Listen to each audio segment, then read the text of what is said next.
The briefing room at Naval Special Warfare Development Group smelled like stale coffee and testosterone. Chief Warrant Officer Alara Garrett stood in the back corner, medical pack pressed against her chest like a shield, watching the men who would never see her as an equal. Lieutenant Commander Knox Hawthorne stood at the front, pointer tapping against the illuminated map of Montana's Bitterroot Range. His voice carried the kind of confidence that came from 17 years of making life and death decisions and living with the consequences. Gentlemen, this is a straightforward extraction. CIA asset compromised in the Bitterroot Mountains, 12 miles from the Idaho border. Intel suggests light resistance, maybe a handful of local militia. We're in and out in 15 minutes. Ilara's eyes traced the topographic lines on the screen. The landing zone sat in a natural bowl, surrounded by ridgelines on three sides. Her fingers tightened on the pack's straps. Every instinct she'd honed over 1,200 flight hours screamed that this LZ was a kill box waiting to be sprung. Garrett, she straightened. Yes, sir? Hawthorne's eyes barely met hers. Your medical support only. Stay in the bird. Treat wounded if necessary. Don't get in the way. Yes, sir. The words tasted like ash, but she swallowed them down with 3 years of practice. Senior Chief Wyatt Blackwood shifted in his seat near the front, his weathered face tightening. He was the only one in the room who'd ever treated her like more than a liability with a medical kit. One of the younger operators, a thick-necked SEAL named Rourke, spoke just loud enough to carry. Why'd they saddle us with a girl medic? We need shooters, not babysitters. Another operator snorted. Army cast-off playing with the real teams. Blackwood's voice cut through the room, quiet but sharp as broken glass. She's patched half of you up. Show some respect. Hawthorne raised a hand. Blackwood, Garrett's here because regulations require medical personnel. That's the extent of it. She's not combat rated, and this team doesn't carry passengers. The words hit like bullets. Not combat rated. Passenger. Ilara kept her face neutral, years of swallowing pride making it almost easy. Almost. What they didn't know, what she'd never told them, was that she had more combat flight hours than most of them had deployments. That she could put an Apache through maneuvers that would make their pilots weep. That before she became the team medic they tolerated, she'd been one of the Army's top helicopter pilots.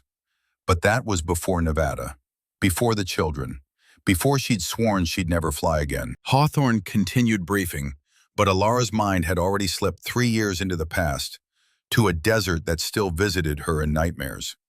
The Apache had cut through Nevada's night sky like a predator, Lieutenant Kate Morrison in the co-pilot seat beside her, their friendship forged over 2 deployments and 100 firefights. Kate's voice over the intercom had been steady, trusting. Your call on the approach, Ghost. I'm just along for the ride.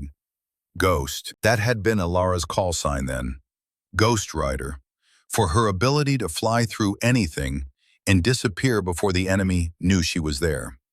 The mission had been routine. Close air support for a ground unit engaged with insurgents near a rural compound. They'd been airborne for 40 minutes, circling, firing, coordinating, when the transmission warning light had flickered to life. We've got a problem. Ilara's hands had moved across the controls, feeling the helicopter's responses change, subtle at first, then increasingly wrong. Kate had checked the gauges, her voice still calm. Transmission temperature climbing, fluid pressure dropping. We're not making it back to base. Ilara had already been calculating, her mind racing through options. Below them, the dark Nevada desert stretched for miles, empty, exposed, 3 miles from help. But there, ahead, a compound, lights, structures, cover. I'm putting us down near that compound, closer to extraction, better defensive position. Kate hadn't hesitated. I trust you. Those had been the last words Kate said before the transmission ceased completely at 200 feet. The Apache had spun, physics and momentum taking over from skill. Ilara had fought it all the way down, managing to keep them upright, but unable to control their trajectory. The crash through the compound wall had been catastrophic, metal screaming, rotor blades shattering, the world spinning and breaking, and finally, violently, stopping. Ilara had come to with smoke in her lungs and blood running down her face. Kate had been unconscious in the seat beside her, alive but barely. She'd pulled her co-pilot from the wreckage, dragging her clear of the leaking fuel, and that's when she'd seen them. Two small bodies in the rubble of the wall they destroyed. A girl, maybe 6 years old, in a pink dress covered in dust. A boy, younger, his small hand still clutching a toy truck. The father had appeared from the darkness, screaming in Arabic, words Ilara didn't need translated. "Murderers! Killers! You destroyed my family!" She'd stood there, Kate's unconscious weight in her arms, staring at the little girl's pink shoe lying in the debris, and something inside her had shattered more completely than the helicopter. The investigation had cleared her. Mechanical failure, unavoidable crash, split-second decision made under extreme duress. No pilot error. She'd read the report 3 times, then burned her wings, grounded herself, transferred to medicine, sworn an oath in the ashes of her career. Never again. She would save lives, not end them. She would heal, not destroy. The little girl's shoe still visited her dreams. Some nights that's all she could see. "Garrett, you with us?" Ilara blinked, finding Hawthorne staring at her with barely concealed irritation. "Yes, sir. Just reviewing medical protocols." He studied her for another moment, then dismissed it. "Wheels up in 30 minutes. Don't make us wait." The briefing broke up, operators flowing out of the room in pairs and groups, their easy camaraderie a wall she'd never breach. Blackwood lingered, waiting until the room cleared before approaching.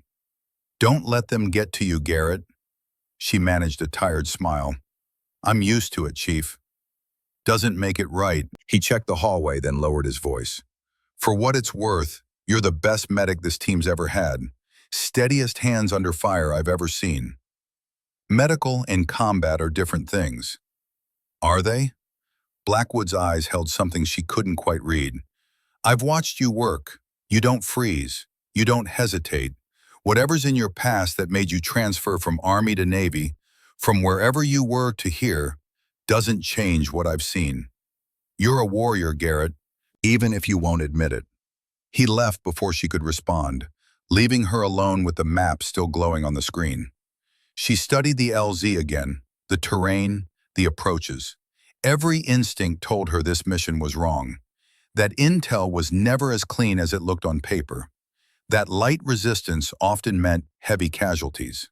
But she was just the medic, just a passenger. What did her instincts matter anymore? She touched the pocket of her uniform, feeling the outline of the photograph she carried everywhere. 2 children, smiling, from a newspaper article about the Nevada incident. Their names had been Aisha and Omar. She'd memorized every detail of their young faces, carrying their memory like penance. "I'm sorry," she whispered to the empty room.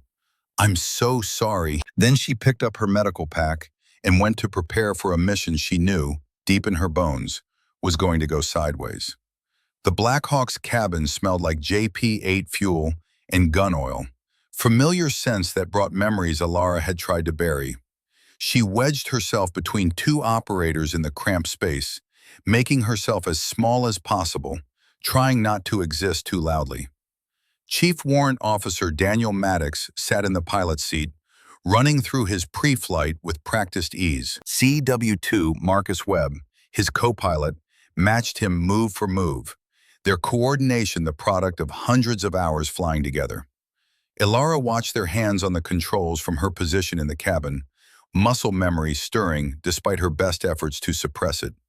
She knew what every switch did, every gauge reading, every subtle vibration that meant systems operating normally or starting to fail. The rotors spun up, that distinctive whop, whop, whop cutting through the night. February in Montana meant cold air, clear skies, perfect flying weather. The Black Hawk lifted smoothly, Maddox's touch on the controls as gentle as a prayer. 5 minutes out, his voice crackled over the intercom, calm and professional. "Smoothest ride you'll have tonight, folks. Doc Garrett, you just sit back and relax. We'll have you home for breakfast." Ilara said nothing, watching the darkness slide past the windows. The Bitterroot Range rose around them, mountains black against the star-filled sky, beautiful and unforgiving. Hawthorne sat across from her, eyes closed, but she knew he wasn't sleeping. He was visualizing, running through the mission in his head, preparing for the 1,000 things that could go wrong. It's what good commanders did. Blackwood sat beside Hawthorne, checking his rifle for the third time. Nervous habit. She'd learned to read these men over 8 months of deployments, learning their tells, their fears, their strengths. Blackwood always checked his weapon 3 times. Always. The other 4 SEALs were equally calm, projecting that supernatural confidence that made them legends. They were the best warriors America produced, and they knew it. And then there was her, the outsider, the medic who wasn't really one of them. 2 minutes, Maddox called out. Hawthorne's eyes snapped open. "Lock it in, gentlemen. By the numbers. Smooth and simple." Ilara's stomach dropped as the helicopter began its descent. She'd made this kind of approach dozens of times in her previous life, could feel the altitude change in her bones, the way Maddox was trading forward speed for vertical descent, setting up for the perfect landing. But something felt wrong. The hair on the back of her neck stood up, that instinct you don't ignore if you want to survive. "Commander," she said quietly. Hawthorne glanced at her. "What?" "Something's wrong with this LZ. Intel says light resistance." "Intel is usually wrong, sir." He studied her for a moment, something like respect flickering in his eyes before he squashed it. "We'll be fine, Garrett. Just stay in the bird." The helicopter descended through 4,000 feet, 3,000, the landing zone coming into view below. It looked perfect, empty, quiet, too perfect, too quiet. "LZ is hot, LZ is hot." Webb's scream shattered the calm the same instant the world exploded. A streak of light shot up from the ridgeline, an RPG trailing smoke and fire. Ilara watched in surreal, slow motion as it connected with the tail section. The explosion was deafening even through her helmet. The Black Hawk lurched violently left, throwing her against Blackwood. Alarms shrieked. Red warning lights flooded the cabin, painting everything in shades of blood. "Taking fire from multiple positions," Maddox's voice strained as he fought the controls. His hands moved in a blur, trying to compensate for systems that were dying under his touch. Another RPG. This one screamed past the cockpit, missing by inches. Tracers lit up the night from at least 3 positions. Machine gun fire, coordinated, professional. They'd flown into an ambush. "We're going down!" Webb's voice cracked with adrenaline and fear. "Not yet, we're not," Maddox growled.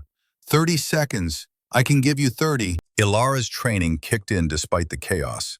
She braced herself, checked that her medical pack was secure, hands moving on autopilot while her mind raced through triage scenarios. Around her, the SEALs prepared for a hard landing, weapons ready, faces set in grim determination. But her eyes were locked on the cockpit. On the instrument panel, she could partially see between the seats. Hydraulic pressure dropping, transmission temperature spiking into the red, tail rotor controls failing. She could read the helicopter's death in those gauges as clearly as reading a patient's vitals. Maddox was flying on will and skill, trading altitude for distance, trying to get them away from the ambush site. Blood ran down the side of his face from a head wound, but his hands never wavered on the controls. "Brace! Brace! Brace!" he commanded. The Black Hawk hit the rocky terrain at a 45-degree angle. The impact was catastrophic. Ilara's helmet slammed against the bulkhead, her vision exploding with white stars. The shriek of tearing metal filled her ears, overwhelmed her senses. The airframe groaned and twisted. For one horrible moment, she thought they'd roll over, end up inverted, trapped and burning. But Maddox had done something. Cut power at exactly the right instant, adjusted pitch, performed some miracle of aviation. The helicopter settled onto its damaged skids, upright but dying. 3 seconds of absolute silence. Then training took over. Out! Everyone out! Hawthorne ordered. Secure a perimeter. The SEALs flowed out of the cabin with practiced efficiency despite the chaos, professional warriors doing what they did best. Ilara grabbed her pack and followed, boots hitting rocky ground. Smoke poured from the tail section. Fuel leaked, puddling on the stones. She could smell it, sharp and volatile. They had minutes before the whole thing went up. She did a quick head count. 6 SEALs, all moving, all functional. But someone was missing. Maddox! She turned back toward the cockpit. Through the smoke, she could see the pilot slumped forward against his harness. Garrett, get clear, Blackwood shouted. She ignored him, scrambling back into the wreck, climbing over debris, the airframe still groaning around her. Her hands found Maddox's neck, searching for a pulse in the carotid artery. Nothing. She pulled his body back against the seat, saw the blood. It wasn't just from his head wound. Shrapnel had torn through his chest, multiple penetrations, catastrophic damage. She checked again, desperate, but there was no bringing him back. He'd been dead before they landed. Flew the helicopter on pure will for those final 30 seconds, saved all their lives while his own blood pumped out onto the deck. Rest easy, Hawk, she whispered, closing his eyes with gentle fingers. You saved us all. Garrett, now! Hawthorne's voice cut through her grief. She moved forward to Webb. The co-pilot was breathing but unconscious, a deep gash across his forehead, blood pooling in his lap. She did a rapid assessment, severe concussion at minimum, possibly worse. His pupils were unequal, the classic sign of intracranial bleeding. Without a CT scan, without surgery, without a trauma center, he was on borrowed time. Blackwood, need help, she called out. The senior chief appeared at her side, and together they extracted Webb from the wreckage, carrying him clear just as the first enemy rounds started pinging off the fuselage. Contact right, one of the SEALs called out, returning fire. Ilara dragged Webb behind a boulder, checking his vitals while the firefight erupted around her. Pulse weak, but steady. Breathing shallow. Pupils still unresponsive. The pressure in his skull was building with every heartbeat. Without intervention, he'd have maybe 90 minutes before permanent brain damage. 2 hours before death. Hawthorne appeared beside her, face streaked with dirt and smoke. How is he? Critical. He needs a trauma center, not a field medic. We're 20 miles inside hostile territory. Nearest friendly forces are in the valley. He looked back at the smoking Black Hawk. And our ride's done. Enemy fire intensified. Ilara could hear voices in the distance, more fighters approaching. They were outnumbered, outgunned, and trapped deep behind enemy lines. Hawthorne keyed his radio. TOC, this is Vanguard 6. Bird is down, pilot KIA, co-pilot critical. We need immediate QRF and air support. Over. Static then. Vanguard 6, TOC, QRF is spinning up now. ETA to your location is 3 hours. Apache gunships inbound in 45 minutes. Can you hold? 3 hours. Ilara looked at Webb, at the damaged helicopter leaking fuel, at the SEALs forming a defensive perimeter against an unknown number of combatants. The math didn't work. They didn't have 3 hours.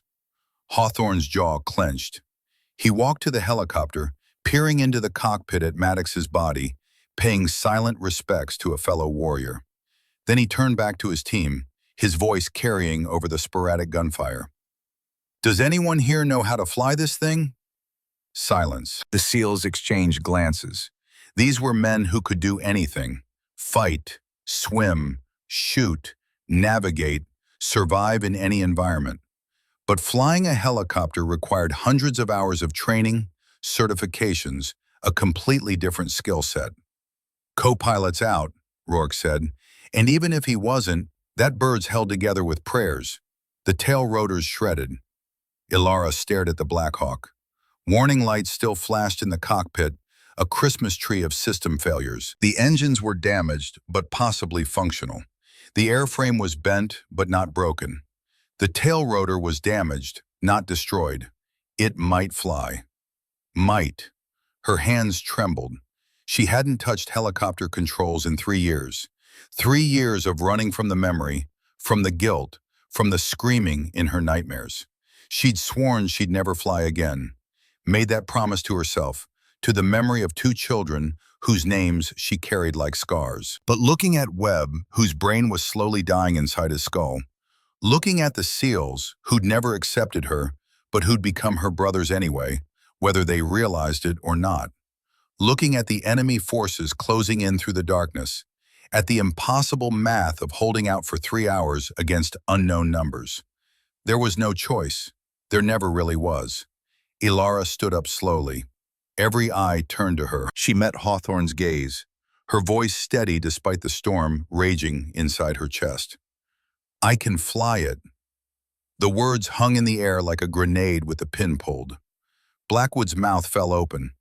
Hawthorne's eyes widened. Even the other SEALs, focused on their defensive sectors, glanced back in shock. Rourke spoke first, his voice dripping with disbelief. "You're a medic." Ilara moved toward the helicopter, muscle memory already calculating systems checks, damage assessment, probability of success. The numbers weren't good, but they were better than 0. "I was a pilot," she said quietly, her voice barely carrying over the distant gunfire. "Before I was a medic, Army Apache, Chief Warrant Officer, 1,200 flight hours, top 5% before I transferred." Complete silence except for the wind and the crackle of flames from the damaged bird. Hawthorne found his voice. "Why the hell did you never mention this?" "Because I swore I'd never fly again." "Why?" Ilara stopped at the helicopter's side, her hand resting on the bullet-scarred fuselage. She didn't turn around, couldn't look at them while she said it. "Because 3 years ago I made a decision that killed 2 children." The confession hung in the cold Montana air. She forced herself to continue, to give them the truth they'd need to trust her with their lives. Transmission failure over Nevada. Apache 1 was flying. Had to set down fast. I chose a landing site near a compound instead of open desert. Thought I was being tactical, closer to help, better cover, standard doctrine. She closed her eyes, but that just made it worse. Made her see it all again. Transmission seized completely at 200 feet, lost all control, crashed through a compound wall. There were 2 children inside, girl, 6 years old, boy, 4. Both died instantly. Someone behind her swore softly. Investigation cleared me. Mechanical failure, unavoidable crash, split-second decision made under duress. No pilot error. Her voice remained flat, emotionless, the only way she could get through it. "I don't care what their investigation said. I chose that landing site. Those children died because of my choice." She turned to face them, let them see the truth in her eyes. "So I grounded myself, transferred to medicine, made an oath that I'd spend the rest of my career saving lives instead of taking them. Swore I'd never touch helicopter controls again." Hawthorne stared at her, trying to process this revelation. "You haven't flown in 3 years. This bird is a wreck. You could freeze up. You could crash us. And you want me to bet 6 operators' lives on you?" Ilara looked at Webb, unconscious and dying behind the boulder. Looked at the smoking helicopter. Looked at the darkness where enemy fighters were regrouping for another assault. "No, sir. I want you to bet on mathematics. Staying here equals certain death in about 20 minutes when they overrun our position. Flying with me equals possible death. Maybe 50-50 odds." She met his eyes. "Possible beats certain. That's just math." Rourke stepped forward, anger in his voice. "This is insane. We're supposed to trust our lives to a guilty pilot who ran away to play nurse?" Medic, Alara corrected quietly. And I didn't run away. I made a choice to heal instead of harm. There's a difference. Is there? When you crashed that Apache, when you killed those kids, you ran. Now you want us to believe you won't freeze the second we're airborne? The accusation hit like a physical blow, but Alara had been living with worse for 3 years. She walked to the helicopter, studied the damage with a professional eye, then turned back to the team. This helicopter has 3 cascading failure points that will kill us. Hydraulic system is running at maybe 25% capacity. Tail rotor authority is down to 30%, maybe less. Transmission is running 40 degrees over temperature. She moved to the cabin door, pointed at systems they couldn't see, but she knew intimately. We've got 12, maybe 15 minutes of flight time before fuel runs out from the leak. Controls will be manual because hydraulics are failing, which means no power assist. I'll need someone on the collective because I can't handle both cyclic and collective simultaneously without hydraulic support. She paused, let the technical details sink in. Auto rotation will be necessary when the fuel runs out, at night, with partial tail rotor failure. That's a maneuver I've practiced 200 times in training and executed in combat twice, both times successfully. She walked back to stand in front of Hawthorne, held his gaze without flinching. So yes, Commander, I can fly this wreck. Will I make another mistake? Maybe, but I guarantee you'll all die here if we don't try. That's not mathematics, that's certainty. Blackwood spoke up, his voice cutting through the tension. Commander, I've seen her hands under fire. Steadiest I've ever seen. She doesn't freeze. Flying and medicine are completely different, Hawthorne countered. Are they? Alara asked. Both require calculating risks under extreme pressure. Both require making split-second decisions with incomplete information. Both require living with the consequences of those decisions. She paused. I've proven I'm very good at all 3. Hawthorne studied her for 15 seconds that felt like 15 years. Enemy fire cracked in the distance. Closer now. They were running out of time. All right, Garrett, get us airborne. His voice was hard, Commander's voice, but something else flickered in his eyes. Not quite trust, but not dismissal either. But understand this, you crash us, and I will haunt you from the grave. Alara picked up her helmet from where she dropped it, settled it on her head with hands that only shook a little. Get in line, sir. I already have 2 ghosts. What's 6 more? She climbed into the pilot's seat before her courage could fail. The seat was still warm from Maddox's body heat, the controls still wet with his blood.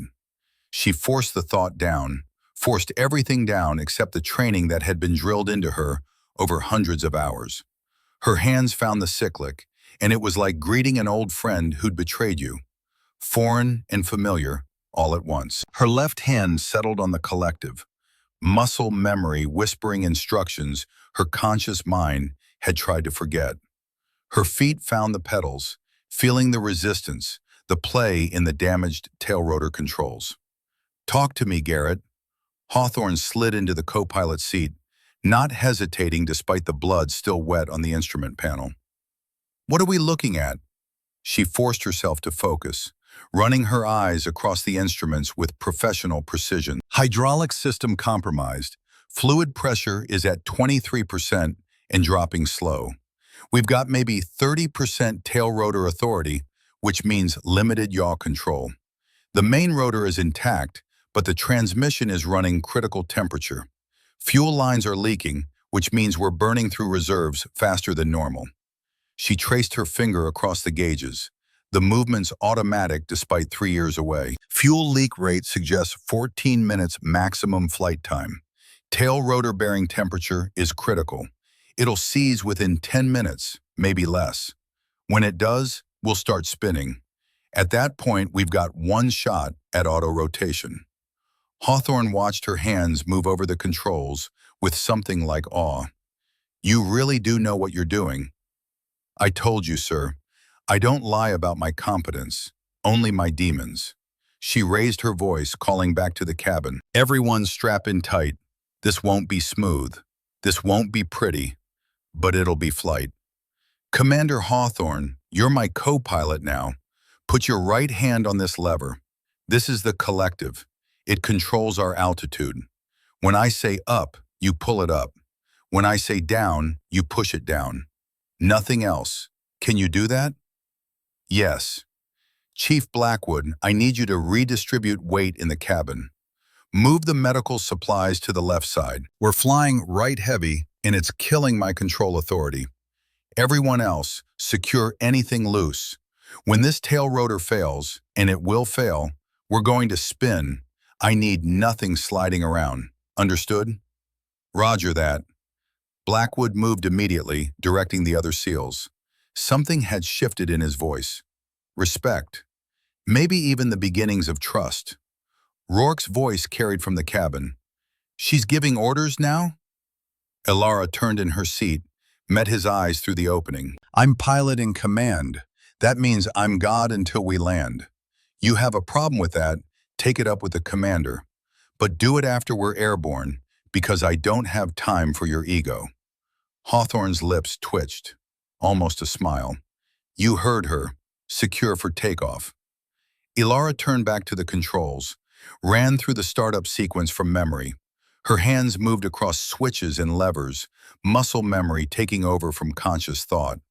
The engine coughed, sputtered, died. She adjusted fuel mixture, tried again. Cough, sputter, and finally, blessedly, a roar. The main rotor began to turn. Slowly at first, building speed, the familiar whop, whop, whop, cutting through the night.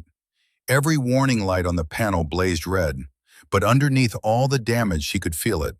The helicopter wanted to fly, wanted to live. Fuel showing reserve, Hawthorne reported, reading the gauges. 14 minutes, maybe less. I know. Everyone secured? Secured, Blackwood confirmed from the cabin. Then let's see if I remember how to do this. She took a breath, let it out slow. Collective, coming up. Now. She pulled, feeling the resistance, feeling the helicopter's weight fighting against her. The damaged birds shuddered violently, every rivet and bolt protesting. 50 feet. The world tilted, the horizon line spinning as the damaged tail rotor failed to provide adequate anti-torque. We're spinning! Hawthorne's knuckles went white on his seat. I know. I'm compensating. Elara's feet worked the pedals, trying to counter the spin with what little tail rotor authority remained. It was like trying to hold back an avalanche with a broom. But she'd flown damaged birds before, knew how to feel the edge, how to dance along the knife blade between controlled flight and catastrophic failure. 100 feet. The helicopter clawed for altitude, spinning slightly but climbing. Enemy fire tracked them, tracers lighting up the night, rounds pinging off the armored belly. Taking fire from the ground, one of the SEALs called out. Negative on returning fire, Elara snapped. We're too unstable. Any shift in weight distribution and we're done. Everyone stay exactly where you are. 200 feet. The hydraulics failed completely. The cyclic went stiff in her hand, like trying to steer a truck with no power steering. Her arms burned with the effort of forcing the controls where she needed them. Hawthorne, I need you on the collective, now. I don't know how. Put your hand on the lever. When I say up, pull up. When I say down, push down. That's all you need to know. Do it. He grabbed the collective with his right hand, keeping his left on the instrument panel.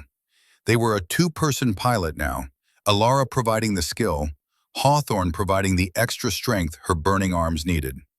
Up, pull up. The helicopter climbed. Level, hold it there. They worked together, finding a rhythm, two people operating one machine through desperation and necessity. This is insane, Hawthorne said. This is flying, Commander. Welcome to my world.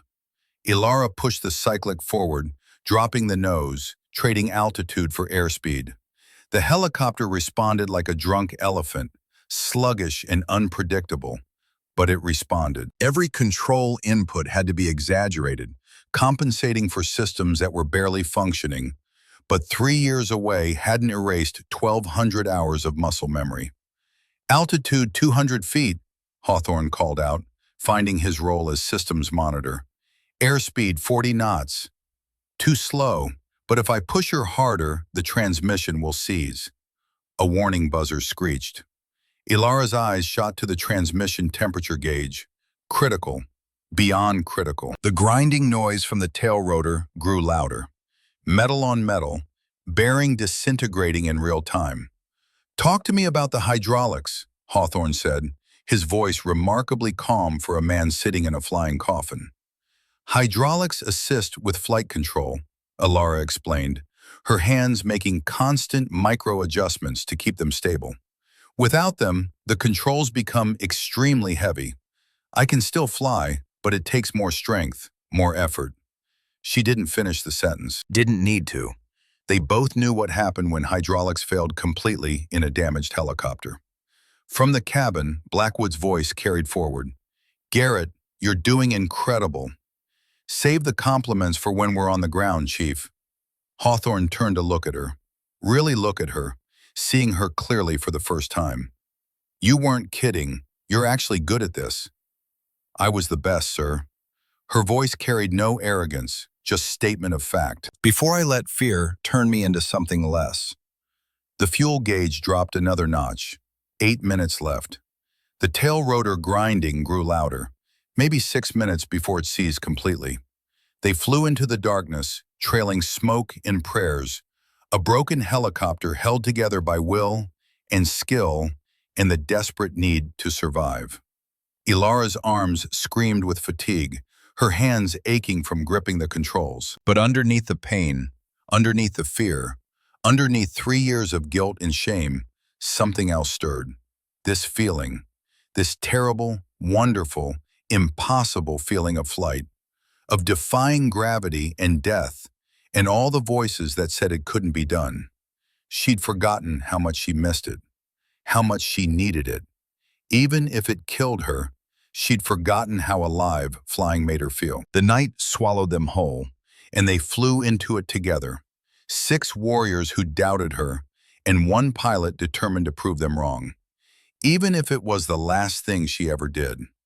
The Black Hawk lurched violently left the moment they cleared 250 feet.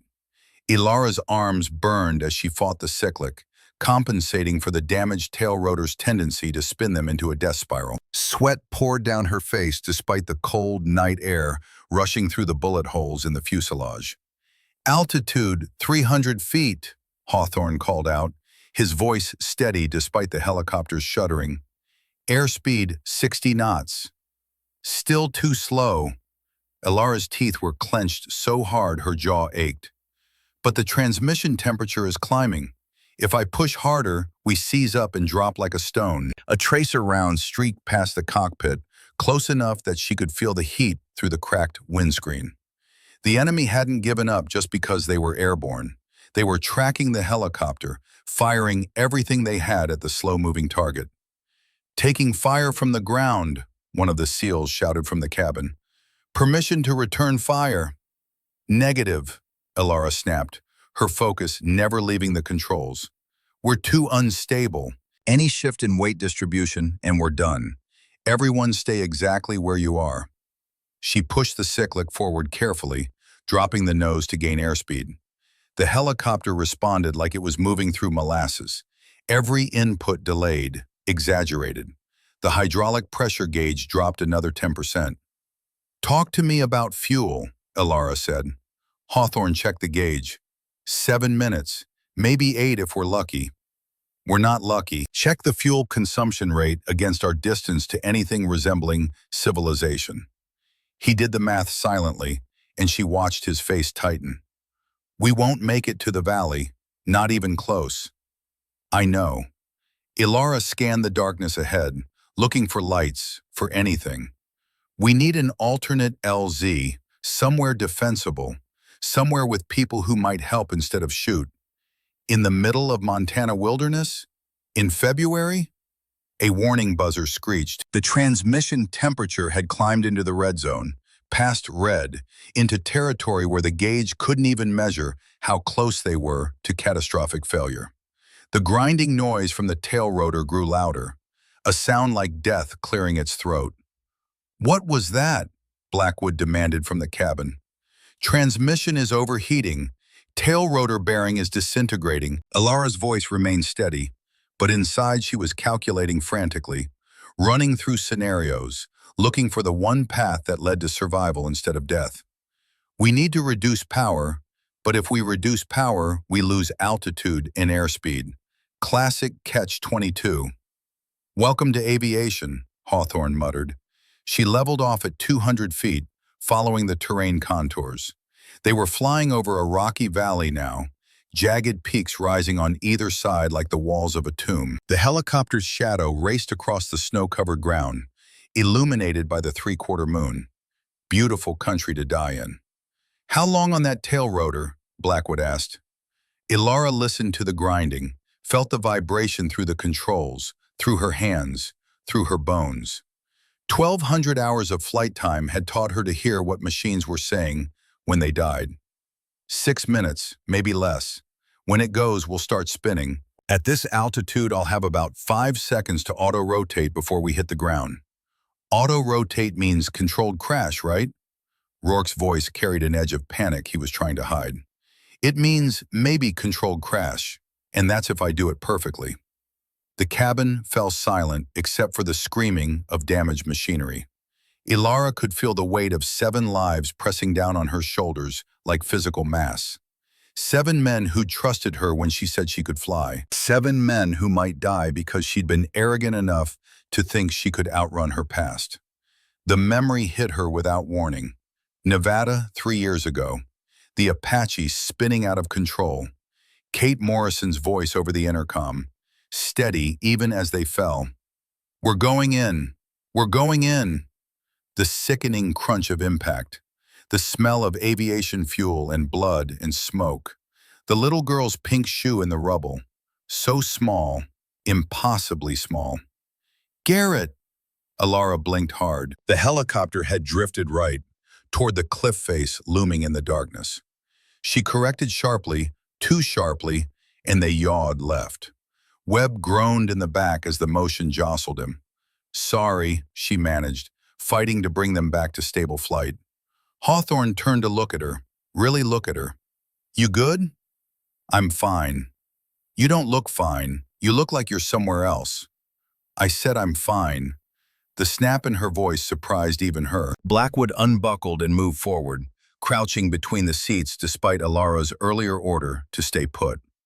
His weathered face was close enough that she could see genuine concern in his eyes. "Listen, Garrett, I don't know what happened in Nevada, and right now I don't care. What I care about is that you're flying us out of hell, and you're doing a damn good job. But if you're going to space out and fly us into a mountain, I need to know now." Ilara's hands tightened on the controls. She wanted to lie, to say she was fine, to maintain the facade. But these men deserve the truth. "I won't," she promised, meeting his eyes in the reflection of the windscreen. "I promise you, Chief, I won't let you down." He studied her for a long moment, seeing something there that satisfied him. "Okay then." He started to move back to his seat, then paused. "So, what do you need from us?" The question caught her off guard. "What?" "You're not just a passenger anymore, Garrett. You're flying. That makes you pilot in command. So command, tell us what you need." Something shifted in Alara's chest. For 3 years, she'd been hiding in the role of medic, a support position, never leading, never making the critical calls. But Blackwood was right. The moment she'd touched these controls, she'd become responsible for this mission, for these lives. She took a breath and let herself step into the role she'd abandoned. "Hawthorne, I need you monitoring fuel consumption and warning lights. Call out anything that changes. Blackwood, redistribute weight in the cabin. Move the medical supplies to the left side. We're flying right heavy and it's killing my control authority. Everyone else, secure anything loose. When this tail rotor fails, we're going to spin, and I need nothing sliding around." "Roger that." Blackwood moved immediately, directing the other SEALs. Ilara adjusted their heading, following a dry riverbed that offered the flattest terrain. Her mind raced through options, calculating distances, fuel consumption, system failures. The math kept coming up short. They needed a miracle, or at least a place to land that wouldn't kill them. Hawthorne, how far to the nearest friendly position? He checked the map on his tactical display. 18 miles to a patrol base in the valley, but we've got maybe 5 minutes of fuel left. Then we won't make it. We need an alternate landing zone, something closer. Hawthorne studied the terrain map, the pale blue light casting shadows across his face. There's a ranch about 8 miles ahead, private property. Beyond that, nothing but mountains until we reach friendly territory. A ranch? Of course, the universe laughing at her. What do we know about it? Nothing. It's not on any military maps, just shows up as private land. The fuel gauge dropped another notch. 4 minutes, maybe. The tail rotor grinding grew louder, the bearing coming apart, piece by piece. Elara made her decision. We're going for the ranch. It's our only option. That puts civilians at risk, Hawthorne said quietly. The words hit like bullets. Nevada, the compound, the children, history repeating itself. I know, she said, the words tasting like ash. But we won't make it past the ranch. If we set down in the open, we're exposed, easy targets. At least near the ranch we might find cover, possibly help. And if they're hostile, then we die near buildings instead of in the open. Either way, we're on the ground in 4 minutes. Hawthorne studied her profile, and she knew what he was seeing. The same calculations she'd made 3 years ago. The same choice between bad options and worse ones. You've been here before, he said. This exact situation, this exact choice. Elara's jaw clenched. Yes. What happened? Children died. The words came out flat, emotionless, the only way she could say them. The cabin was silent except for the screaming of damaged machinery. Elara expected Hawthorne to question her decision, to demand a different plan, to take command himself. Instead, he asked something that cut deeper. If you could go back to Nevada with what you know now, what would you change?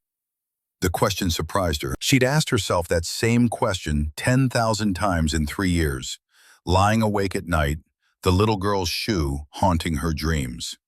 Nothing, she said, and realized as she said it that it was true. The mechanical failure wasn't my fault. The crash site wasn't my choice. The helicopter chose it when the transmission failed. I saved my crew. That's all I could have done. Then why are you carrying it? Because knowing something intellectually and believing it in here, she tapped her chest with one hand, are two different things. Fair enough. Hawthorne turned back to the instruments. But for what it's worth, Garrett, I trust your judgment. You got us off the ground when everyone thought we were dead. Now get us down alive. A warning light flashed. Fuel at critical level. 3 minutes, maybe less. The tail rotor bearing seized for half a second, and the helicopter started to spin. Elara stomped the pedal, overcorrected, fought it back to straight flight. Her arms screamed with fatigue. Lights ahead, Blackwood called from the cabin. 2 miles, that's the ranch. Elara could see it now through the darkness. A cluster of lights that looked like civilization, like hope, like maybe they'd survive this after all. The main house, outbuildings, a barn. Beyond it, open terrain, then the mountains rising like walls. The fuel gauge hit reserve, 2 minutes maximum. Everyone brace, Elara announced, her voice carrying over the intercom. We're going in hot. This won't be gentle. She began her descent, every foot of altitude precious but necessary. The helicopter fought her every inch, wanting to spin, wanting to fall, wanting to die. She fought back harder, arms burning, hands aching, every muscle in her body engaged in the battle to keep them airborne for just a few seconds longer. Altitude 150 feet, Hawthorne called out. 100 feet. Fuel at 1 minute. The tail rotor made a sound like a gunshot. The helicopter yawed violently right. Elara slammed the pedal left, but the response was sluggish, inadequate. The bearing was coming apart piece by piece. seconds from complete failure. 50 feet. They were over the ranch now, lights below, people probably wondering what fresh hell was descending on them. Ilara spotted a clearing 200 meters past the last structure, maybe large enough to land if she was very good and very lucky. The fuel warning light turned solid red. 30 seconds, Hawthorne said. Hang on, Ilara shouted. The tail rotor seized completely. The Black Hawk started spinning like a top, the world rotating around them, faster and faster. Her training took over. She was no longer thinking, just reacting. Hands and feet moving through the auto-rotation sequence she'd practiced 200 times. Cut power, drop collective. The helicopter fell like a stone, spinning faster now. But the spin was energy, momentum that could be converted if she timed it perfectly. She counted the rotations, feeling the rhythm, waiting for the exact right moment when the clearing would be beneath them. Nevada, the spinning, the screaming, Kate's voice, the children. No, not this time, not again. Wait for it, she whispered to herself. Wait. The ground rushed up, visible between rotations. 50 feet, 30 feet. Every instinct screamed to pull up now, but pulling too early would bleed off the rotor speed they needed to cushion the landing. 20 feet. Up, pull up, maximum collective. Hawthorne yanked the lever to its stop. The rotor bit into the air, fighting gravity and inertia and physics. The fall slowed.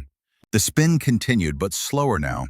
The skids rotating into position beneath them once, twice, and on the third rotation they hit. Hard. The impact threw Ilara against her harness. Her helmet cracked against the instrument panel. Stars exploded across her vision. Metal screamed. Something in the airframe snapped with a sound like a gunshot. The helicopter bounced, tilted dangerously to the right, and for one horrible moment she thought they'd roll over. Then they settled, upright, on the ground, the rotor winding down above them with a dying whine. Silence. Beautiful, terrifying, impossible silence. We down? Blackwood's voice was almost reverent. Are we actually down? Ilara's hands were still locked on the controls, her whole body shaking. They were on the ground. Not crashed, landed, barely. The engine had quit, the rotor still turning slowly overhead, smoke pouring from a dozen wounds. But they were alive. Check the wounded, Hawthorne commanded, already unbuckling. But Ilara was staring at the instrument panel, her mind racing. The fuel gauge showed empty. They should be dead in the air. Yet the engine had run almost to the ground. She looked closer at the gauge, at the needle resting at 0. Wait, her voice cut through the cabin noise. Everyone stay put. What? Blackwood turned back. Doc, we need to get clear. This thing could still go up. We still have fuel. She tapped the gauge. The gauge failed. It's reading empty, but we've got reserve. Maybe 3 or 4 minutes worth. Hawthorne stared at her. You're saying we can still fly? One more time. That's all this bird has left. One more flight. The tail rotor is destroyed, Garrett. It's damaged, not destroyed. It's seized, but it's free now. I can feel it through the pedals. The bearing's shot, but it'll turn. Once. Maybe. Blackwood moved to the cabin door, surveying the landscape. They'd landed in a depression with high ground on 3 sides, mountains rising behind them. Tactically, it was a nightmare. He cursed softly. She's right, boss. This position is a kill box. We're completely exposed. Ilara's mind was already calculating. The ranch is only 8 miles away. If we take off right now, fly low and fast, we might make it before the fuel runs out. Set down near the buildings where there's cover and possibly help. And if the tail rotor seizes again while we're airborne, Hawthorne asked, then we crash. But if we stay here, we're trapped. The enemy tracked us the whole way. They'll have forces here in 20 minutes, maybe less. We can't defend this position. One of the SEALs spoke up from the cabin. So our choices are fly and maybe die, or stay and definitely die? That's about the size of it, Alara admitted. But dying in motion beats dying sitting still. Hawthorne was quiet for a long moment, weighing options the way commanders had to, knowing that whatever he chose, people might die. Finally, he keyed his radio. TOC, Vanguard 6. We have limited fuel and are attempting to reach a ranch 8 clicks north of our current position. Request updated intel on the location. Over. Static then. Vanguard 6, TOC. That location shows private property, no military presence. Recommend extreme caution. QRF is still 90 minutes out. 90 minutes. An eternity in combat time. Your call, Commander, Alara said quietly. But we need to decide now.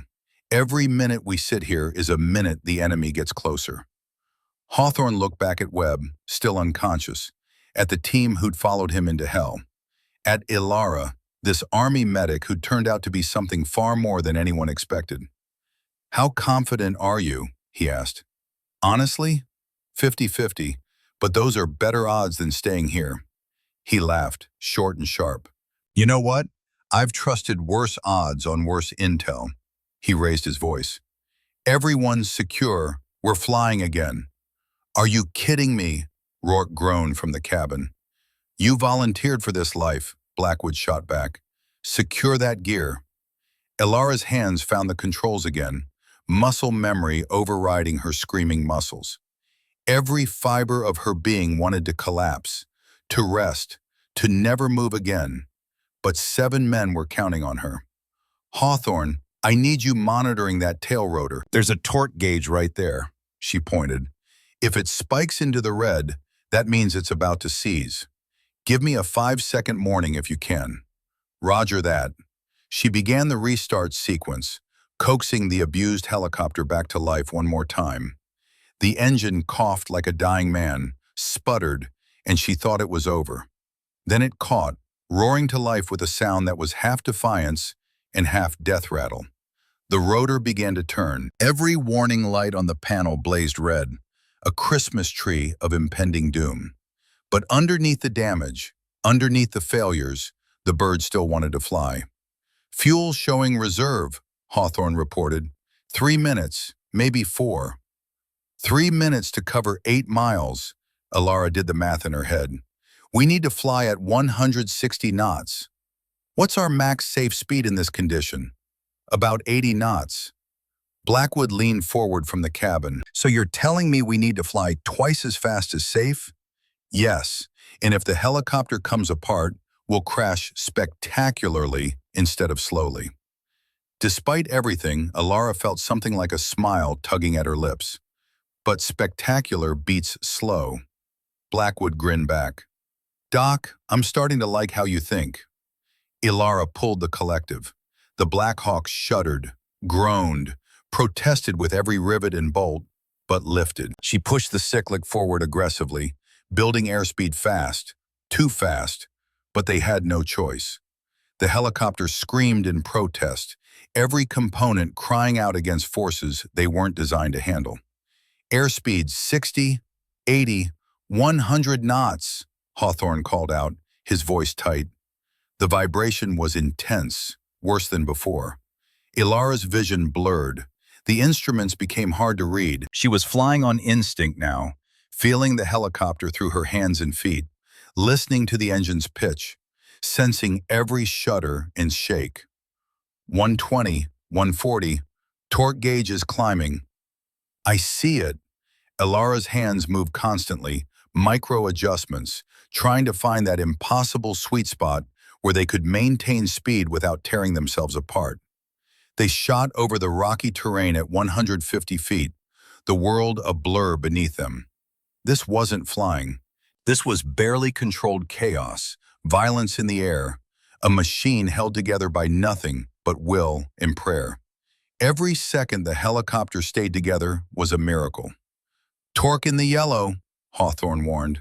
I know. Can't slow down. Don't have the fuel. 2 minutes left. Through the cracked windscreen, Alara could see the ranch lights growing closer. 6 miles. 5. They were going to make it. Against all odds, all reason, all sanity, they were actually going to make it. That's when the hydraulics failed completely. The cyclic went stiff in her hand, like trying to steer a truck with the power steering cut. Ilara grunted with effort, both hands on the control now, arms burning with the strain. "Hydraulics gone," she gasped. "Hawthorne, I need you on the collective right now." "I don't know how." "Put your hand on the lever. When I say up, pull up. When I say down, push down. Just do it." He grabbed the collective with his right hand while keeping his left on the instrument panel. They were a two-person pilot again, flying through force of will and desperation. "Torque in the red," Hawthorne shouted. "How red?" "Very red," the needles pegged. 4 miles to the ranch, 90 seconds of fuel. The tail rotor grinding again, metal on metal, the bearing disintegrating for the second time. They weren't going to make it to the main ranch buildings, not even close. "There," Hawthorne pointed through the windscreen. "That clearing, half a mile ahead." Ilara saw it, a flat area just beyond a small cluster of structures. Not the ranch they'd been aiming for, but close enough, maybe. Down, push down. They descended rapidly, trading altitude for distance. The clearing rushed up at them. The engine coughed. Fuel starvation. 20 seconds, maybe. The tail rotor seized. The world began to spin for the second time in 10 minutes. But Ilara had done this before, just minutes ago. She knew the rhythm now, knew the timing. Auto-rotation, the helicopter's last gift to its pilot. The ability to fall with some measure of grace. "Collective down," she commanded. "All the way down, Hawthorne." The helicopter fell like a stone, spinning faster. The clearing was below them, but it was rotating, making it impossible to judge distance or timing. Ilara counted the rotations, feeling it in her bones, waiting for the perfect moment. 1 rotation. 2. 3. 100 feet, Blackwood called out, his voice remarkably steady for a man in a spinning coffin. Ilara waited. 50 feet, the ground a blur, spinning past her vision again and again. Every instinct screamed to pull up now, but she'd learned her lesson minutes ago. Too early and you bleed off the energy you need. Too late and you hit too hard. 30 feet, wait for it. 20 feet, wait. Up, all the way up, maximum. Hawthorne yanked the collective to the stop. The rotor bit into the air one last time, fighting gravity with everything it had left. The fall slowed. The spin continued but slower. The skids rotated into position beneath them, once, twice, and on the third rotation, they hit. The impact threw Ilara against her harness hard enough to crack the instrument panel with her helmet. Stars exploded across her vision. Metal screamed. Something major in the airframe snapped. The helicopter bounced, tilted dangerously to the right, and this time she was certain they'd roll. Then they settled. Upright, still, the rotor winding down for the final time. Silence. Ilara sat frozen, hands still locked on the controls, unable to believe they weren't dead. Her whole body shook. Next to her, Hawthorne was breathing hard, his knuckles white. "Everyone alive?" Blackwood's voice came from the cabin, rough with emotion. One by one, the seals sounded off. All conscious, various injuries. Rourke thought he'd cracked a rib. Another had a bloody nose. But everyone alive. Ilara looked at the dead instruments, at the smoking engine, at the clearing around them illuminated by moonlight. They'd made it. Somehow, impossibly, they'd made it. "Garrett," Hawthorne's voice was quiet. "Yeah? That was the worst flying I've ever experienced." He turned to look at her, and she saw the grin spreading across his dirt-streaked face. "But also the best. You got us down alive. Twice." Before Ilara could respond, Blackwood appeared at the cockpit door. "Hate to break up this moment, but we've got company." Through the windscreen, figures were emerging from the nearby structures, moving cautiously toward the crashed helicopter. Some carried weapons. Behind them, in the distance, more lights. Vehicle lights. moving fast. The enemy had found them, and this time there was no flying away. An older man stepped forward from the group, weathered face unreadable in the moonlight. Tall, maybe 68, walking with a slight limp and carrying what looked like an M4 rifle. His eyes moved from the smoking helicopter to the armed SEALs to Alara climbing out of the pilot's seat.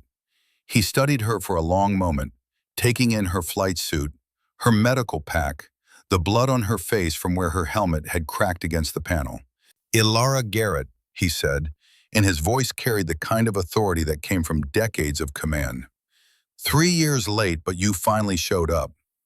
Ilara froze, shocked that this stranger knew her name. "Sir, I'm Colonel Thaddeus Brennan, retired. You can call me Brennan."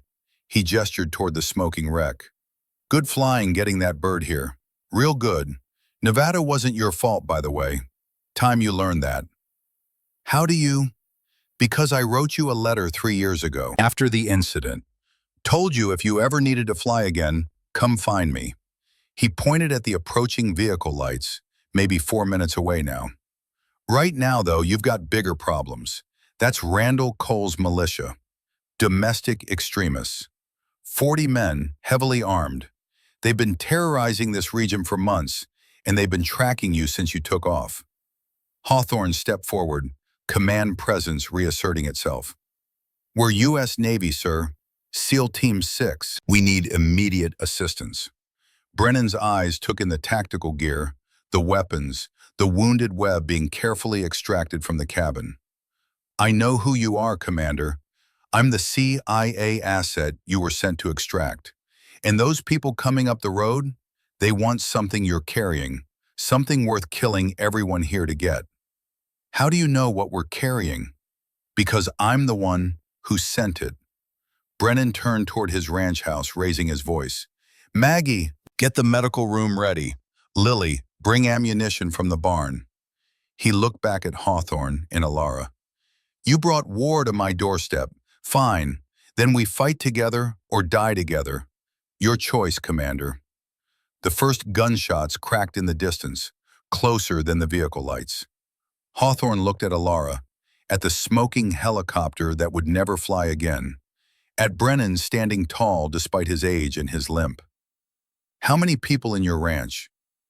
"3. Me, my wife Margaret, and my granddaughter Lily. She's 7. 7 years old. The same age as the little girl in Nevada." Ilara felt something cold settle in her chest. History repeating. Civilians in danger because of her choices.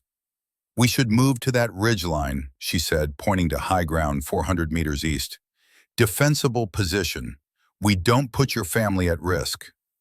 "That ridge is a death trap," Blackwood interjected. "No cover, no concealment, no escape routes. We'd be surrounded in 10 minutes." Brennan was already walking toward his house. "No time to debate. They're 2 minutes out. Inside, now. We make our stand here." Ilara grabbed his arm. "Sir, you don't understand. There's a little girl in there. If we stay, we're putting her in danger. I can't." Brennan turned, and his eyes locked onto hers with an intensity that stopped her cold. "Young lady, I understand perfectly. Lily's parents died 6 months ago. Car accident. She's all the family we have left. But Cole's men will come here anyway, looking for you. If you're not here, they'll punish us for helping you. If you are here, at least we can fight back." He pulled his arm free, his voice softening. "I know what happened in Nevada. I know about the children. This isn't that. These people are choosing to stand with you. Let them." The vehicle lights were close now, less than a minute. A woman appeared in the ranch house doorway, older, gray hair pulled back, wearing practical clothes. Margaret Brennan, Alara guessed. Behind her, a small blonde girl clutched a box that looked too heavy for her thin arms. Lily, 7 years old, looking at the armed strangers with wide, frightened eyes. Alara saw the little girl from Nevada, saw the pink shoe in the rubble, saw 3 years of guilt and grief and shame threatening to drown her. "Garrett," Hawthorne's voice cut through her paralysis. "We need to move. Now, she looked at him, at Blackwood, at the team who'd followed her into hell twice tonight. Looked at Brennan, who somehow knew her story, knew her shame. Looked at little Lily, terrified but trying to be brave. "We stay," she said, making the choice, owning it. "But we set up defensive positions away from the main house. We minimize civilian exposure. Agreed?"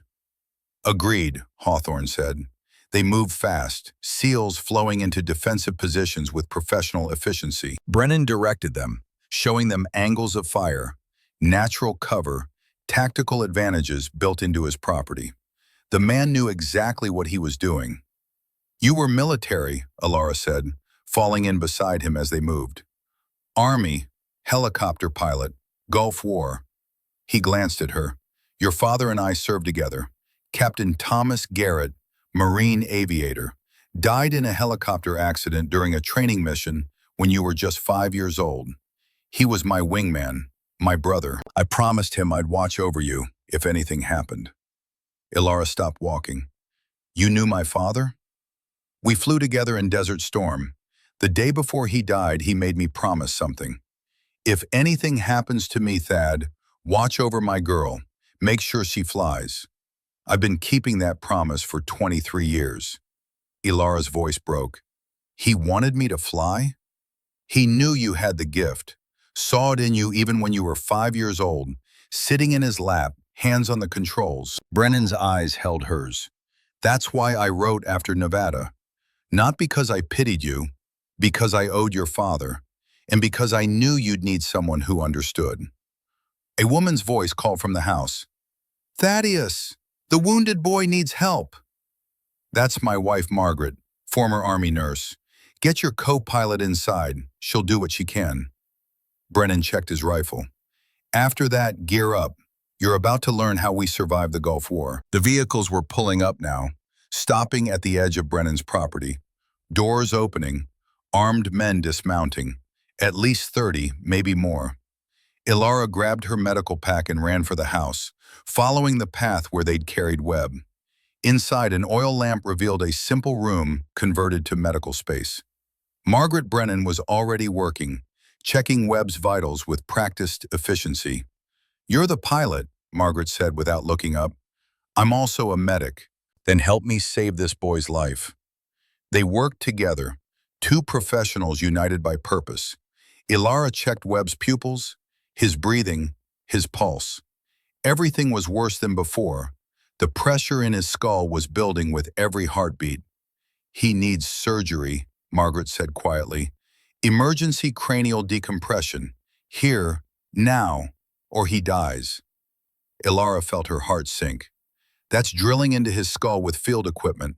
I've never performed that procedure." "I have, Korea, but my hands shake now." Margaret held up her hands, and Ilara could see the fine tremor. "You'll have to do it. I'll guide you." "Ma'am, No time for doubt, girl. That boy is dying. Are you going to save him or watch him die?" The challenge hung in the air. Outside, gunfire erupted. Shouts, the sound of war coming to this peaceful ranch. Ilara looked at Webb, unconscious and dying. Looked at her hands, steady despite everything. Thought about Nevada, about the children she couldn't save, about 3 years of running from her past. "Tell me what to do," she said. Margaret smiled, fierce and proud. "That's what I thought. Now we're going to need a drill." The ranch erupted into chaos and violence outside, but inside the small room, 2 women bent over a dying man and fought death with steady hands and desperate courage. Outside, Margaret Brennan's voice cut through the chaos. "Thaddeus, they're breaching the perimeter." Brennan's calm response. "Then we remind them why old soldiers are dangerous." He looked toward the medical room where Ilara worked, hands steady despite the gunfire. "Your father would be proud, Ilara. Not because you're flying, because you're fighting for something bigger than yourself." And for the first time in 3 years, Ilara Garrett wasn't running from her past.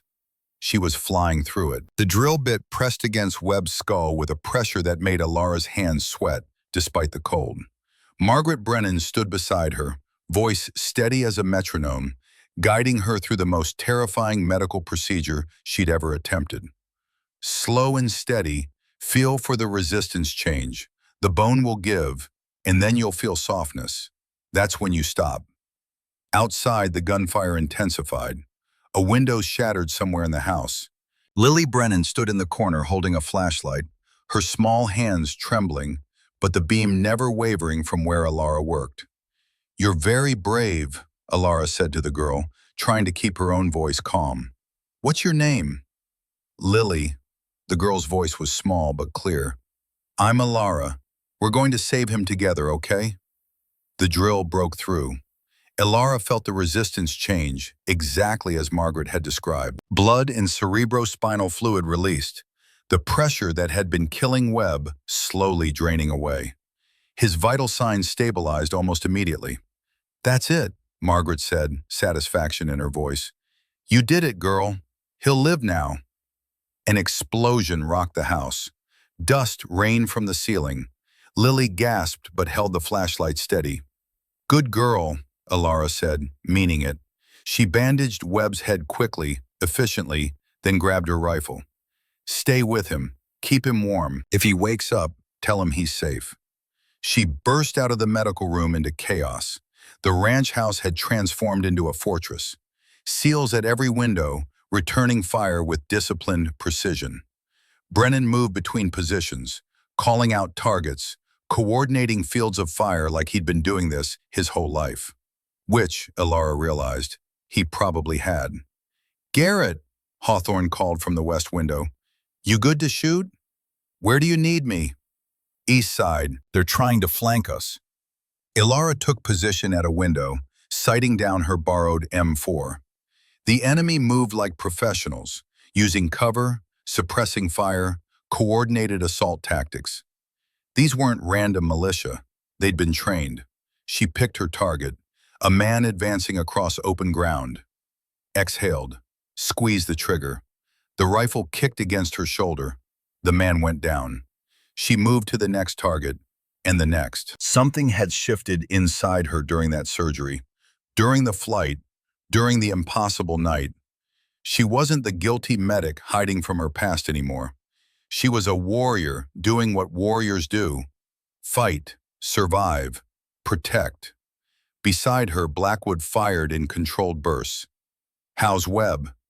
"He'll live. Surgery went well." "You did surgery during a firefight?" Seemed like the thing to do. Despite everything, Blackwood laughed. "Doc, you're full of surprises." An RPG streaked across the compound, slamming into the barn. The explosion lit up the night, fire spreading rapidly. Cole's voice boomed from the darkness, amplified by a bullhorn. "Brennan, I know you're in there. This is your last chance. Send out the SEALs and the intel drive, and your family walks away."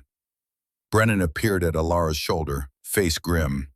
"That's Randall Cole. He served under me in the Gulf War.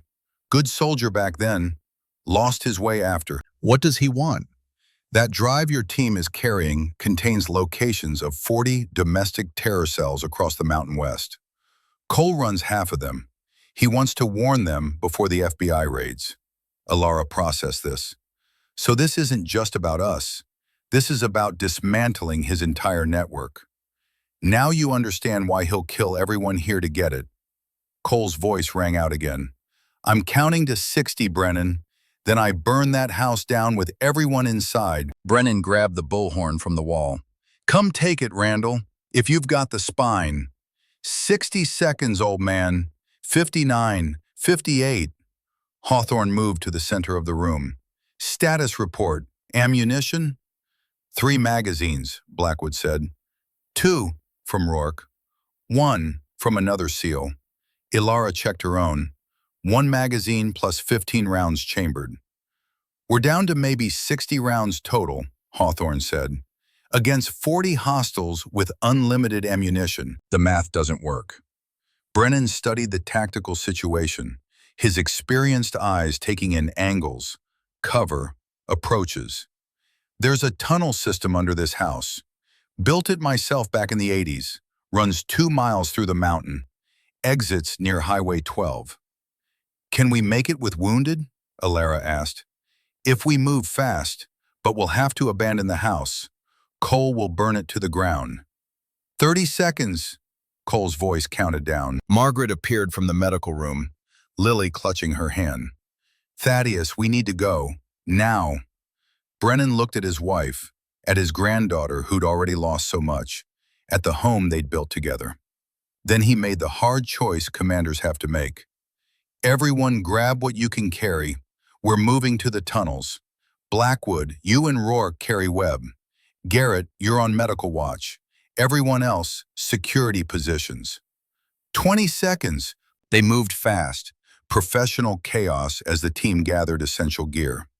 Brennan led them to a false wall in the basement, revealing a narrow tunnel entrance lit by emergency lights that flickered to life as they descended. 10 seconds. 9, 8. The last person through was Alara, pulling the false wall closed behind them just as the first Molotov cocktail crashed through the ranch house window. They could hear Cole's men rushing the house, shouting, smashing through doors. Move, Brennan ordered. They'll find the tunnel entrance in 5 minutes. We need distance. The tunnel was narrow, forcing them into single file. Brennan led with a flashlight, Margaret and Lily behind him, then the SEALs carrying Webb on an improvised stretcher, then the rest of the team. Alara brought up the rear, medical pack on her back, rifle in her hands. They'd gone maybe a quarter mile when voices echoed behind them. Cole's men had found the entrance. Double time, Hawthorne ordered. The tunnel stretched ahead, seemingly endless. The lights flickered occasionally, throwing twisted shadows on the rock walls. Alara could hear Webb groaning on the stretcher, Lily's frightened breathing, Margaret's whispered prayers. After 30 minutes, the tunnel forked. Brennan stopped, studying both passages. Left goes to Highway 12, right goes to an old mining office, dead end. Then we go left, Hawthorne said. Wait. Alara moved forward, shining her light on the ground. Fresh boot prints in the dust, leading right. Someone's been here recently. Last few days. Brennan knelt, examining the tracks. His face darkened. Cole's men. They've been scouting these tunnels. It's a trap, Alara said. They're herding us left into an ambush. So we go right? Rourke asked. Into a dead end? Brennan stood, decision made. The mining office has a vertical air shaft, 60 feet straight up, narrow, difficult, but it's the only way. Can we climb with wounded? Hawthorne asked. Alara looked at Webb, still critical, looked at Lily, 7 years old and exhausted. We'll have to. Behind them, the voices grew louder. Cole's men were gaining ground. Move, Brennan ordered, leading them right. They ran now, abandoning stealth for speed. The tunnel narrowed, forcing them to crouch. Webb groaned with every jostle, his condition stable but still critical. Alara monitored him as they moved, checking his pulse, his breathing. The surgery had saved him, but he needed hospital care soon. The tunnel opened into a large chamber. The old mining office, exactly as Brennan had described. Rusted equipment, collapsed timber supports, and in the center, a vertical shaft stretching upward into darkness. A rusted ladder clung to one wall. That's our way out, Brennan said. Blackwood shined his light up the shaft. 60 feet, maybe more. The ladder looked like it might collapse if you breathed on it wrong. Sir, Webb can't climb that. Then we carry him, secure him to someone's back and climb together. That's suicide, Rourke protested. So is staying here, Alara countered. She looked at Hawthorne. Women and children first. Margaret and Lily, then Webb secured to whoever's strongest. The rest of us hold here as long as we can. I'm staying, Brennan said. This is the choke point. A few can hold it against many. Margaret turned to him, tears in her eyes. Thaddeus Brennan, you listen to me. We've been married 32 years. Don't you dare stay behind. Maggie, no. We go together or we stay together. Those are the only choices. Brennan pulled his wife close, kissed her forehead. Always were stubborn. Learned it from you. Behind them, flashlights appeared in the tunnel. Cole's voice echoed through the darkness. End of the line, Brennan. No more running. Lily first, Hawthorne ordered. Now. Blackwood lifted the little girl, helped her start climbing. Her small hands gripped the ladder, her feet finding purchase. She climbed steadily, bravely, never looking down. Margaret followed, slower but determined. Then came the difficult part. Webb, still unconscious, had to be secured to Blackwood's back with climbing rope. The senior chief started up the ladder with 200 pounds of dead weight strapped to him. You've got this, Chief, Alara called up. Better than sitting around, he grunted back. The other SEALs followed in sequence. Hawthorne, Rourke, the others, until only Alara and Brennan remained. Cole's men appeared at the tunnel entrance, 20 of them, maybe more, rifles raised. Last chance, Brennan. Surrender. Brennan raised his M4. Come and take it. The firefight erupted in the confined space. Muzzle flashes lit up the chamber like lightning. Alara and Brennan fought side by side, every shot counting, every round precious. But they were down to their last magazines. Go, Brennan shouted at her. Climb! Not without you. A round caught Brennan high in the shoulder, spinning him around. He dropped to one knee, blood spreading across his shirt. Alara grabbed him, pulled him toward the ladder. I said go! And I said not without you. She fired her last rounds, creating space, buying seconds. Then she was pushing Brennan onto the ladder, climbing behind him, supporting him with one hand while hauling herself up with the other. Rounds pinged off the metal ladder. One passed so close to her head she felt the heat. 40 feet up. 50. Her arms screamed. Brennan was slowing, his wounded shoulder making every movement agony. Almost there, she gasped. Don't quit on me, Colonel. Wasn't planning to. 60 feet. Hands reached down, pulling Brennan up through the opening. Then Alara, scrambling through just as rounds tore through the air where she'd been. They were in a clearing, stars overhead, cold mountain air filling their lungs. The sound of rotors in the distance, beautiful and impossible. Apache gunships, Hawthorne said, listening. Finally. The helicopters screamed over the ridgeline, their chain guns opening up with a sound like the world tearing in half. Below them in the shaft, Cole's men scattered. Explosions blossomed across the mountainside as Hellfire missiles found their targets. Then a Chinook appeared, heavy and low, its rear ramp already lowering as it flared toward them. That's our ride, Blackwood shouted.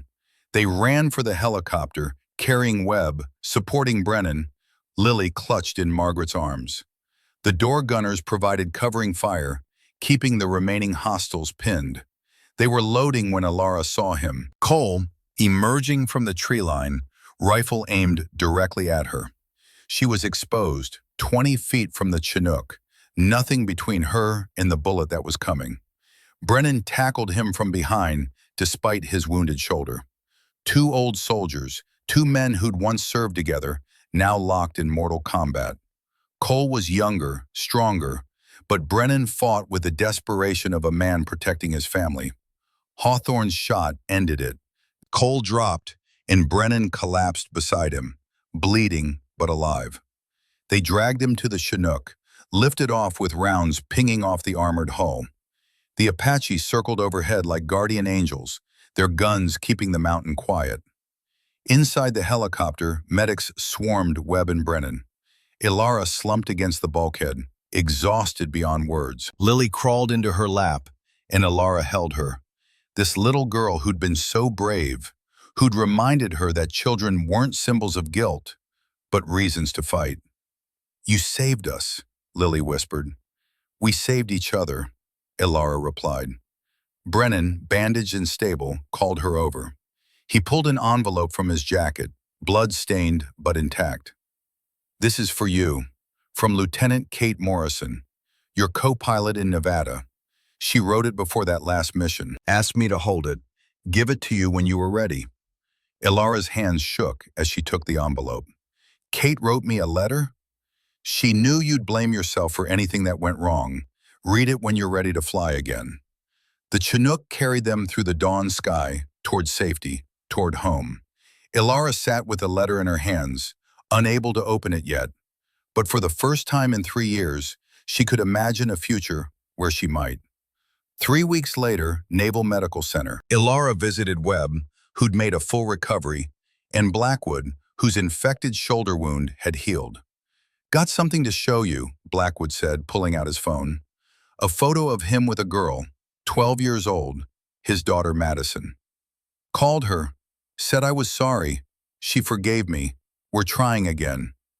"That's wonderful, Chief. You taught me something, Garrett, that it's never too late to fix what's broken." Hawthorne appeared in the doorway. "Garrett, need to see you." She followed him to a quiet office. He handed her 2 envelopes. This one came from Nevada, the family's. Her hands shook as she opened the first. "We've learned the truth about what happened. Mechanical failure. You tried to save your crew. Our children's deaths were not your fault. We've found peace. We hope you can too. Please forgive yourself. Honor their memory by doing what you were born to do. Fly." Ilara broke down, 3 years of grief pouring out. Hawthorne stood quietly, letting her cry, then handed her the second envelope. "This one's from the Pentagon, classified until now." Inside was an intelligence report. Ilara read it, her hands shaking harder with each line.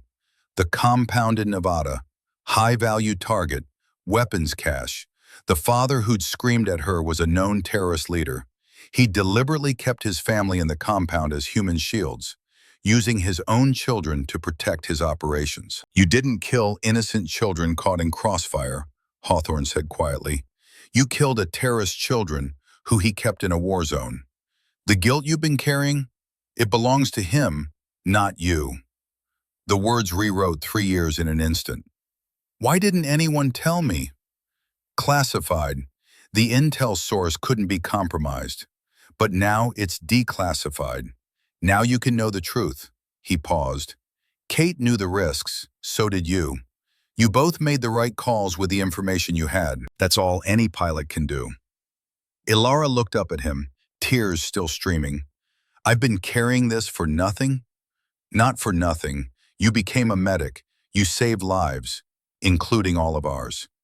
He placed a transfer document on the desk, along with a flight helmet. "But now it's time to fly again."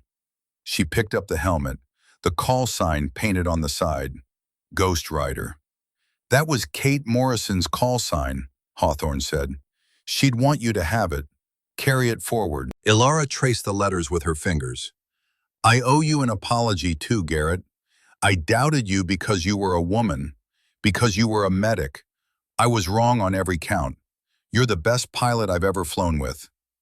SEAL Team 6 needs an aviation specialist, someone who can fly, fight, and heal. The job's yours if you want it." Ilara looked at the helmet, at the transfer papers, at Hawthorne's extended hand. "I accept." 3 months later, Brennan's Ranch, Montana. The old colonel had recovered fully, his ranch rebuilt. He stood beside his hangar, where a restored Huey sat gleaming in the afternoon sun. "This is yours now," Brennan said. "Your father and I flew birds like this together. Seems right you should have it." Ilara walked around the helicopter, her hands trailing over the familiar lines. "I can't accept this. You can and you will, because you're not running anymore." She finally opened Kate's letter, 3 months after receiving it, her friend's handwriting, familiar and painful. "Ilara, if you're reading this, something went wrong. But know this, you're the best pilot I ever flew with. Whatever happened wasn't your fault.